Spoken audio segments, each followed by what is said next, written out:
Sessão Aventura. Testemunha de um atropelamento. David Banner precisa ser eliminado. Hulk ataca Las Vegas. Nesta terça, 5 da tarde. Hulk pinta de novo. Pinta na tela da Globo. O sucesso continua. O público pediu e o MAP Itaim traz de volta o maior show de rock do ano. RPM, somente dias 19 e 20 de outubro no Palácio das Convenções do IMB. RPM, ingressos no MAP Itaim e no IMB. Boa tarde. As principais manchetes do hoje. O presidente francês François Mitterrand visita o Congresso Nacional. Sai o Prêmio Nobel de Economia. Os funcionários dos Correios estão parados em 3 estados. O presidente Sarney recebe o documento para ajudar a melhorar a educação. Começa em São Paulo a 9ª Mostra Internacional de Cinema. E hoje está começando agora.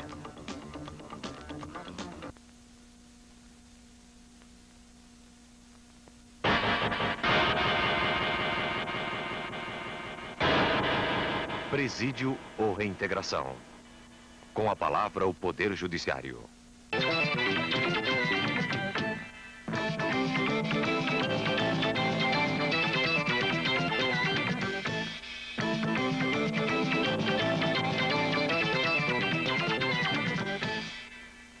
A visita do presidente François Mitterrand. O presidente francês teve manhã agitada hoje em Brasília. Bem cedo recebeu o deputado Ulisses Guimarães. Os dois tomaram um café da manhã na Granja do Torto, onde o presidente está hospedado. Depois de 1 hora de conversa, o presidente francês foi visitar o Congresso. Ao descer do carro, em frente ao Congresso, o presidente Mitterrand quebrou o protocolo para cumprimentar os brasilienses que vieram vê-lo de perto. O Congresso Nacional, em sessão solene, recebeu o presidente e sua comitiva. A seguir, 2 longos discursos. As saudações do senador Marcondes Gadelha e do deputado Prisco Viana duraram quase 1 hora e atrasaram todo o programa do presidente francês. Mas ele não se importou. Pelo contrário, na hora de agradecer, também falou muito. Fez um discurso de improviso. Agradeceu a recepção. Agradeceu a oportunidade de assistir uma sessão do Congresso. Já que na França, como presidente, ele não pode ir à Assembleia. E sente saudade dos 35 anos que foi deputado. Mas o presidente Mitterrand aproveitou a oportunidade para mandar um recado daqui para a Europa. Aproveitou a presença da televisão francesa e falou de política externa. Reclamou dos protestos contra os testes nucleares franceses. Reafirmou que a França não admite interferência neste setor. E garantiu que assina embaixo em qualquer decisão mundial para resolver o problema da dívida.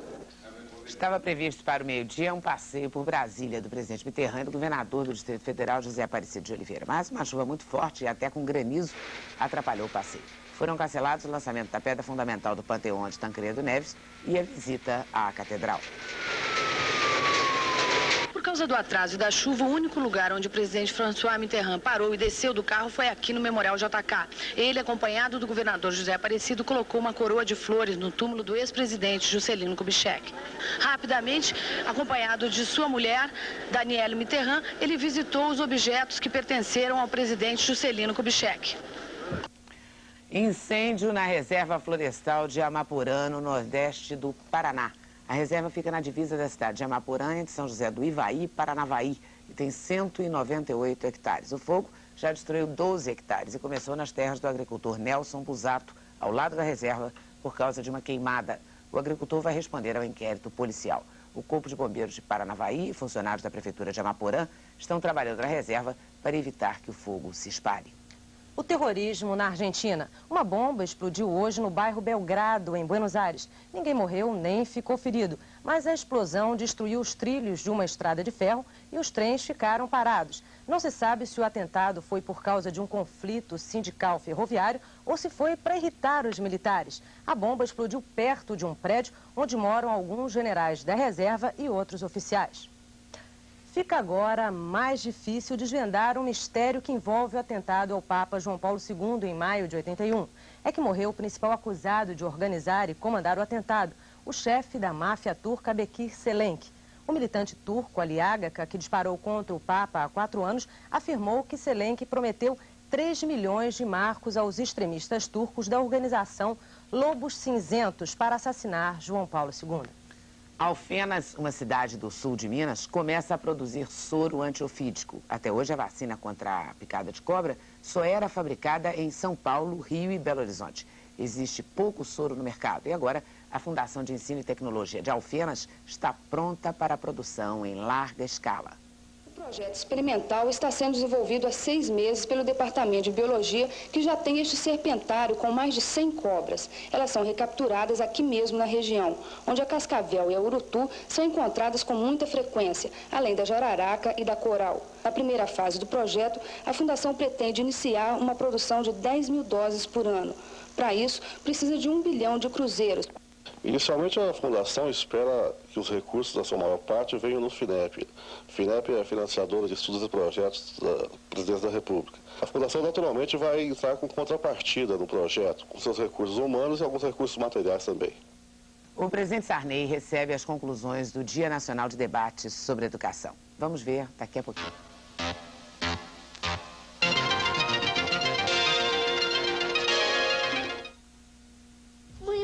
Essas fitas novas e o Carlinhos quebrou o som. Ah, filhinha, papai compra outro. No mês que vem. Ah, mas aí a gente pede concurso da casa, comida e roupa lavada. O concurso Jumbo Eletro está nos últimos dias. Compre agora e concorra. System Polibox com rack de 4.590 por 4.200. Concorra, é a última semana.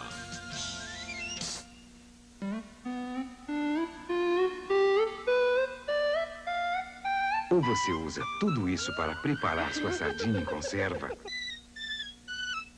ou isso. Com uma lata de sardinha Pescador e um abridor na mão, você faz delícias. Sardinhas Pescador, ao óleo ou ao molho de tomate. Uma boa maneira de prender sua família pela boca.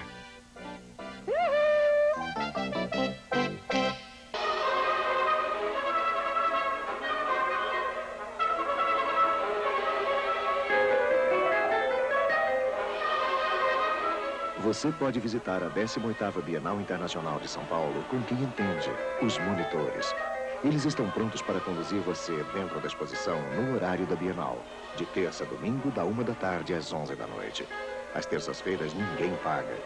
A Bienal é uma festa. Apoio Fundação Roberto Marinho. Saiu hoje o Prêmio Nobel de Economia para o economista Franco Modigliani, de 67 anos. Ele nasceu na Itália e trabalha no Instituto Tecnológico de Massachusetts, nos Estados Unidos. Franco Modigliani foi premiado pelos trabalhos sobre a poupança e os mercados financeiros. E aí é a hora dos mercados financeiros, hora de conferir os negócios.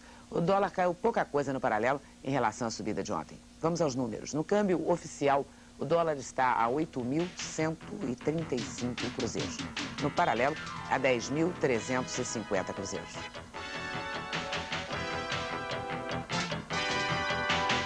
Mercado aberto, a taxa do dia é de 13,85%. O ganho do mês é, até agora, de 4,72%.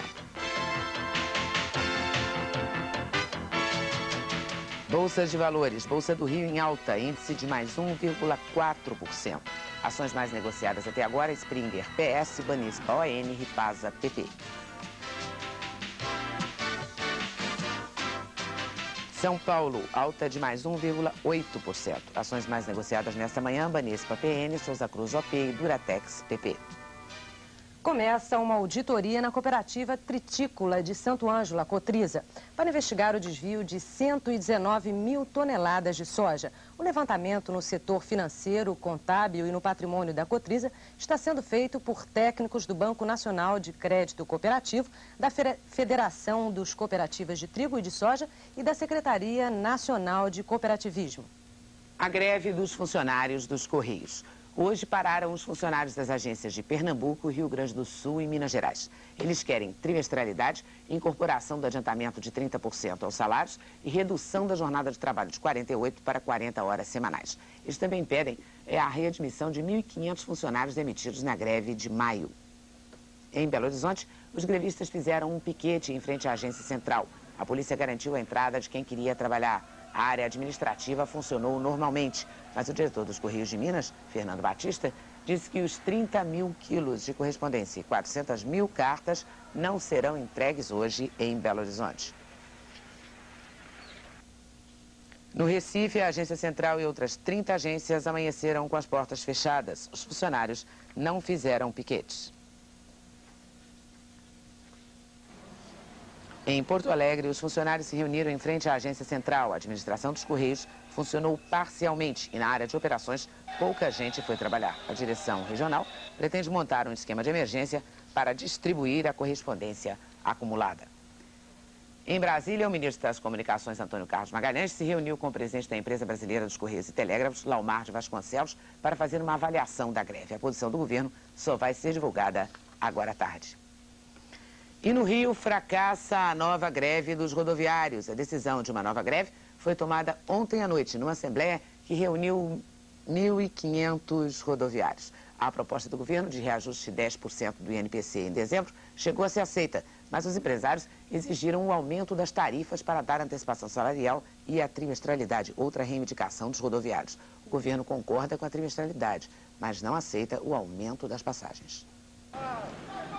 Durante a madrugada chegou a haver quebra-quebra e alguns conflitos entre grevistas e polícia e entre grevistas e motoristas que resolveram trabalhar. De manhã, por toda a cidade, a maioria dos ônibus circulou. Este é o ponto de maior movimento de tráfego de passageiros do Rio, é a área da Central do Brasil. De manhã cedo, a imagem era essa. Quem chegou aqui não teve problema nenhum de condução. Durante toda a manhã, em frente à sede do Sindicato dos Rodoviários, foi mantido um choque da PM para garantir a segurança. Dentro do sindicato, o clima era de muito nervosismo. Os rodoviários divulgaram uma nota afirmando que a greve estava mantida e que não havia fracasso na paralisação. Mas nas ruas, o tempo todo, a situação desmentia os grevistas. Parecia até um dia normal. Desta vez, ao contrário da última paralisação, 11 dias atrás, os donos das companhias de ônibus, intimidados pela ameaça de intervenção do Estado nas empresas, não impediram os que queriam trabalhar de circular com os ônibus. O Estado colocou a PM em vários pontos da cidade para prevenir piquetes e quebra-quebras e montou um esquema especial para evitar o estrangulamento do trânsito, um esquema que nem precisou ser usado. Na CTC, a empresa de ônibus do Estado, não houve adesão. A greve ficou apenas na manchete de jornal, atropelada pelos fatos, porque desta vez o Rio não parou.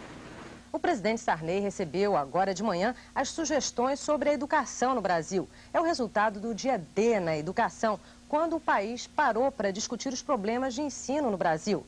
Nos 34 documentos que reúnem as sugestões, um ponto em comum. O Brasil precisa melhorar o nível de ensino e abrir mais escolas. O relatório do dia D, que agora já faz parte do projeto Educação para Todos, contendo estas conclusões, foi entregue hoje ao presidente Sarney pelo ministro Marco Maciel e todos os secretários estaduais de educação.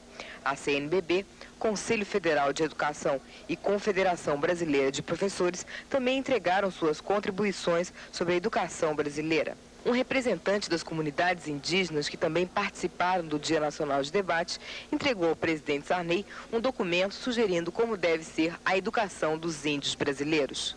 O presidente Sarney assinou ainda na mesma solenidade um decreto determinando que os repasses dos recursos salário e educação sejam feitos a partir de agora somente aos municípios que têm o Estatuto do Magistério. Nós entendemos que dessa forma nós celebramos o Dia do Professor com ação concreta em seu benefício e celebramos o Dia do Professor valorizando o processo educacional brasileiro.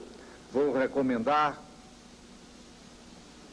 ao setor educacional e a todos os setores do governo envolvidos na educação, que a partir deste instante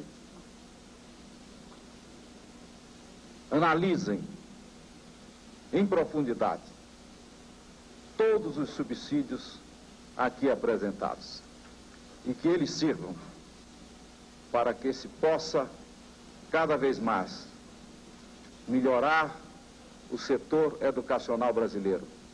Esse setor que não é o presente sendo presente, mas que é certamente a certeza de um grande e de melhor futuro para este país. Muito obrigado a todos os senhores.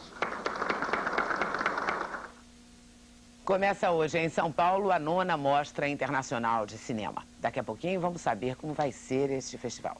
Aguarde.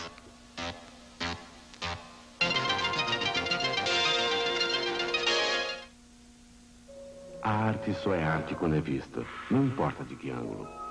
Belíssimo pôr do sol. Olha que indecência, que horror! E podemos notar a solidão do artista no instante da criação. Mãe, é o nariz do palhaço. É mesmo. Que astral! Oh, amor.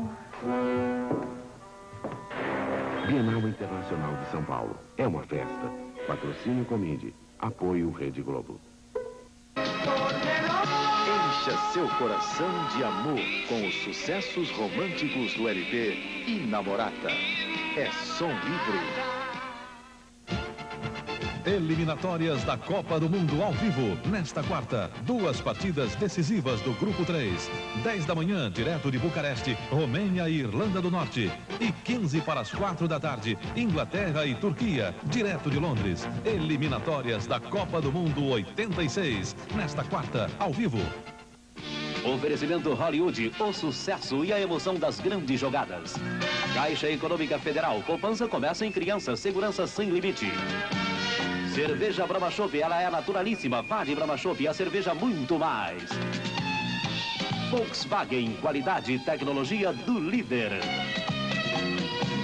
E Everard, a pilha do gato.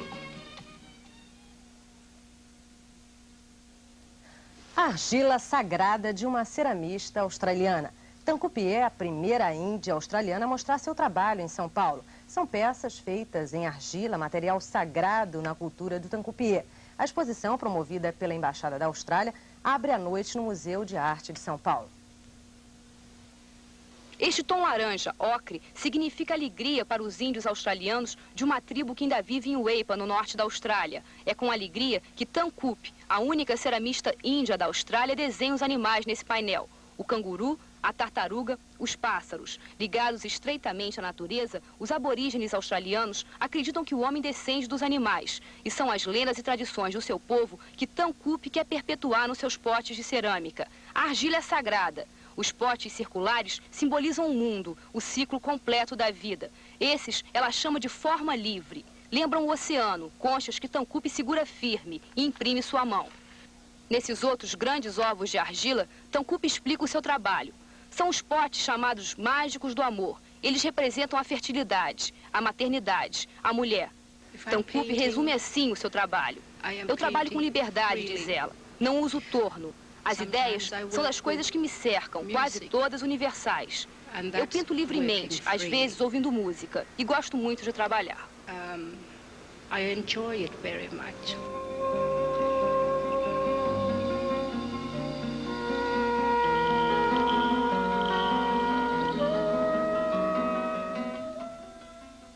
Interessante, né? Bom, agora vamos falar de cinema. Do dia 20 a 26 de outubro, acontece no Ceará o primeiro Festival de Fortaleza do cinema brasileiro. Entre os filmes que participam estão Rei do Rio, A Estrela Nua, Aqueles Dois e um filme 100% brasileiro. Além da mostra, o festival vai ter painéis de debates, seminários e exposição de cartazes. O melhor do cinema de todo o mundo está em São Paulo, durante 15 dias, hein? Começa hoje a 9ª Mostra Internacional do Cinema. Uma verdadeira maratona que vai mostrar de 6 a até 12 filmes por dia. De hoje até o dia 31 de outubro, São Paulo é uma autêntica festa de cinema. São mais de 100 filmes que serão apresentados na 9ª Mostra Internacional. Este ano, com uma grande novidade, não houve censura prévia. Todos os filmes foram automaticamente liberados para 16 anos. Na mostra, também não há júri. Quem escolhe os melhores é o próprio público através do voto direto. A mostra pretende ser uma espécie de festival dos festivais. Há um pouco de tudo. Mississippi Blues, por exemplo, é um documentário do francês Bertrand Tavernier mostrando o sul dos Estados Unidos através de sua música. Escalier C é o novo filme de Jean-Charles Tachelat, o diretor de Primo Primo. É uma mistura de drama e comédia, girando em torno de um prédio de apartamentos em Paris. Da Espanha veio La Noche Más Hermosa, de Manuel Gutiérrez Aragón, uma sátira às novelas de televisão estrelada por um travesti, Bibi Anderson. A mostra também gosta de filmes diferentes, como o dinamarquês O Elemento do Crime, prêmio de contribuição artística no Festival de Cannes. É um filme noir, meio punk, dirigido por Lars von Trier. Mas a grande atração desta primeira semana é outro premiado em Cannes, Coronel Redel, do mesmo diretor de Mephisto, Itzvan Tzabo, com outra magnífica interpretação de Klaus Maria Brandauer.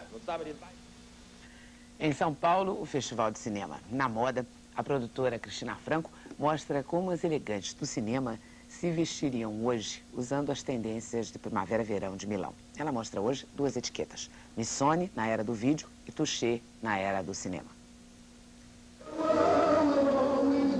O tempo de Ingrid Bergman e de Humphrey Bogart já vai longe.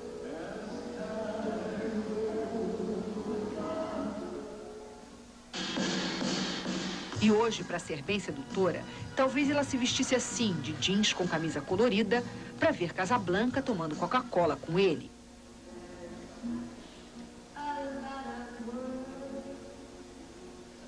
A discreta Audrey Hepburn cantava assim para conquistar o galã George Pepper e tomar café da manhã no Tiffany's. Take your hat, your hair looks good. E a bonequinha de luxo versão 80 seria, sem dúvida, muito mais irreverente.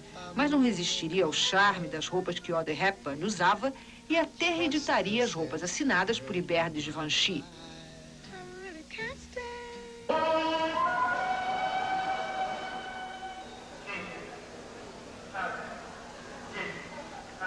Mi Tarzan e o Jane. Para conquistar Tarzan, Lord Greystoke, ela largou tudo. Hoje, o máximo que Jane poderia fazer, talvez fosse usar uma roupa com estampas de selva. E para moda, não existe mesmo a última sessão de cinema. E os Missones já mergulharam na era do vídeo. Eles foram a primeira etiqueta de malha da moda italiana a ficar famosos no mercado americano. Nesta coleção, como sempre, muita cor.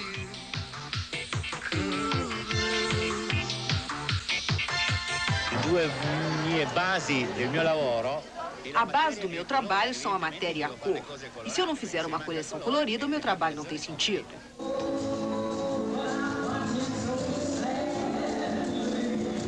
E o destaque são os belos maiôs, desfilados ao som de Garota de Ipanema. E no camarim, depois do show, estrelas ao vivo, Ursula Andrews e Mônica Witt.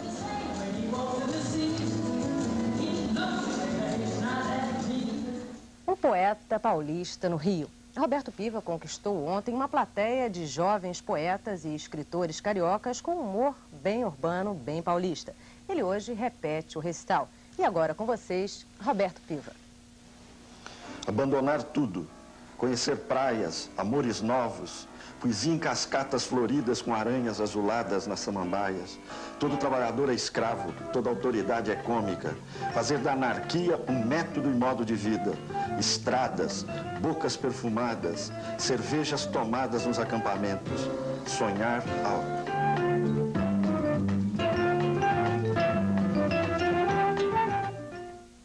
Um pedaço do Japão no Oeste Paulista. No distrito de Três Alianças, em Mirandópolis, Shogo Yamada construiu uma casa típica japonesa, só para matar a saudade. Shogo Yamada e sua esposa Sugako vieram para o Brasil há 48 anos. Shogo montou uma granja e, ajudado por seus 5 filhos, conseguiu construir esta casa. Uma moradia comum das famílias nobres há 400 anos, época do Japão Imperial. Em cada cômodo da casa, onde seria o piso, há lagos habitados por mais de 30 carpas, que parece que a gente tem aqui um pedaço do Japão. Para passar de um ponto para outro da casa, foram construídas pequenas pontes. Tudo o que há na casa vem do Japão. Objetos de porcelana, bonecos e até armas que ajudam a montar o ambiente oriental.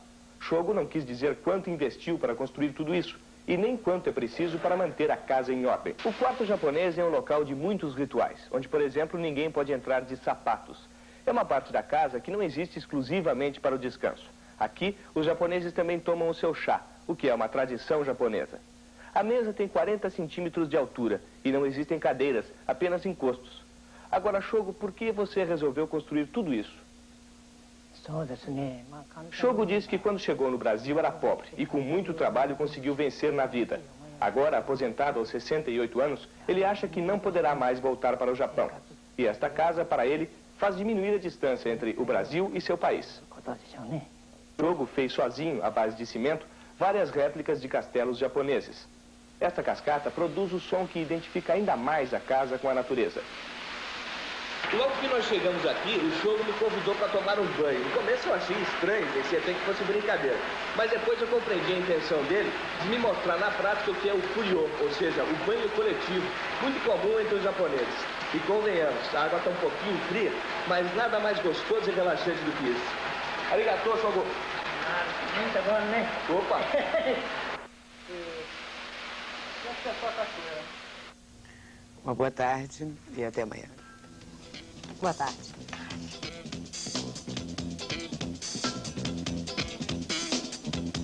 São Paulo, ZYB 850, Rede Globo. Logo mais, 8h30, Jornal Nacional.